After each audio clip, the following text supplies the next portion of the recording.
पुण्यातील ड्रग्ज पार्टीचं खापर हे वाढत्या लोकसंख्येवर ढकलण्यात आलं आहे। उच्च व तंत्र शिक्षण मंत्री चंद्रकांत पाटील यांनी हा अजब दावा केला।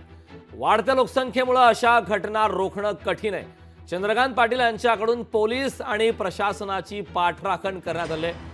वाढत्या लोकसंख्येवर खापर फोडून चंद्रकांत पाटील मात्र मोकळे झाल्याचा प्रकार समोर आला आहे। पोलीस आणि प्रशासनाचं अपयश याची पाठराखण करण्याचा एका प्रकारे प्रयत्नच हा पाहायला मिळतोय। वाढत्या लोकसंख्येवर खापर फोडून चंद्रकांत पाटील मात्र मोकळे झाले आहेत। पुण्यातील ड्रग्ज पार्टीचं खापर हे वाढत्या लोकसंख्येवर या ठिकाणी ढकलण्यात आलंय। उच्च व तंत्र शिक्षण मंत्री चंद्रकांत पाटील यांचा हा अजब दावा आता समोर आलाय।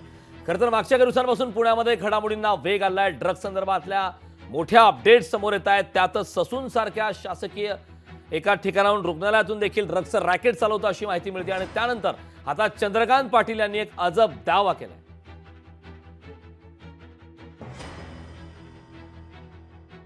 पुणंच नाही तर अशी जी मोठी शहरं आहेत की जी आता कॉस्मोपॉलिटन झाली।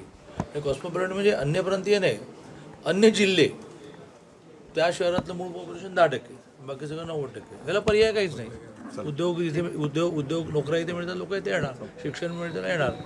पण त्याच्याबरोबरीने हे जे अशा प्रकारचे पॉप्युलेशन ॲब्रप्टली वाढण्यामुळे होणाऱ्या समस्या लक्षात घेता कठोर नियमावली करावी लागेल। त्यात पब, दारूचं दुकान, म्हणजे अगदी हॉटेलमध्ये दिली जाणारी बियर नॉर्मली हे सगळ्याला 11 बस झालं, 11 वाजेपर्यंत करा आणि जा घरा घरी, आपल्या घरी जाऊन झोपा, हे म्हणावंच लागेल।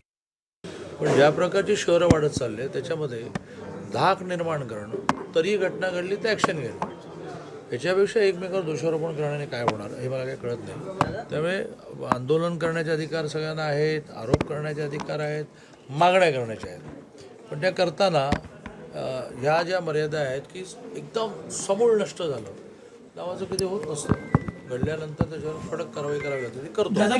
पण ज्या प्रकारची शहरं वाढत